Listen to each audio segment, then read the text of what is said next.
Hi, this is Di here, and today I'm going to talk about the OnePlus 6. I'm going to let you know whether I think it's worth buying or whether it's worth upgrading from one of the less current flagship phones you may have, and some of the great features that it's got and maybe a couple of the downsides. So, here we go. Okay, so I think the phone has got a great form factor. It's got minimal bezels around, but also it's got a notch. Now, you could be a fan of the notch or not so much a fan, but I'm not being funny here. The notch allows more screen, so just a little bit poking out doesn't really make a difference, and you get used to it. So come on, move with the times here. Anyway, the screen itself, apart from the great size it is, it's a big screen, but because of the minimal bezels, the actual phone isn't huge. And it'll fit in your pocket, no problem. Well, for most people that is. Maybe not for some others, maybe. But the actual screen itself for viewing is just fantastic. The colours, the clarity. Okay, so it's only at 1080p. But, can you really tell the difference? And, let's be honest. After about 45, age, you need glasses anyway, and you can't see, you're not going to notice the difference. Plus, it's great for the battery. It doesn't drag that battery down like some of those 4K screens or those 2K screens. Now, this phone has the Snapdragon 845 chip, and I've got to say, I'm finding it lightning fast. It's a whiz kid. I'm not being funny. The 8 gigs of RAM, which is in the phone I've got, you can have 6 gigs for less money, but the 8 gigs and 128 gig of storage, that's the sweet spot. Fabulous. There are a few moans and groans about the speaker, but let me tell you, it's loud, and if you don't push the volume to the max, then the clarity is fine. You can cover it with your hand if you're holding it, but just choose not to cover it. What's hard about that? It's got a headphone jack, so you can use wireless headphones or wired headphones. Isn't that great to have the option? It's getting regular software updates, unlike some of the other Korean phones.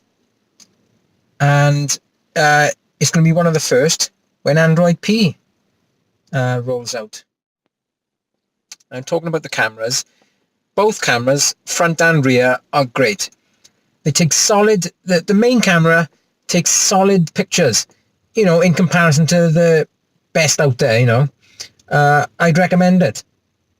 And the selfie camera, well, as you can see, this video is being shot with the selfie camera. It's fantastic. And as far as video is concerned, great video. You can take up to 4K video. You can take 240 frames per second, slow motion, and the stabilization is fantastic. One of the best. I'll put a couple of photographs I've taken around the area where I live in Wales into this video so that you can take a look. Now, this shot was taken in low light from a balcony of a pub, and I think it's done a pretty good job, with not a lot of graininess in the picture. This photo of me was taken in good light and shows off the camera's great HDR capability, with the exposure doing well for the whole of the picture. Similarly, this photograph has done well with the exposure in all areas of the photograph.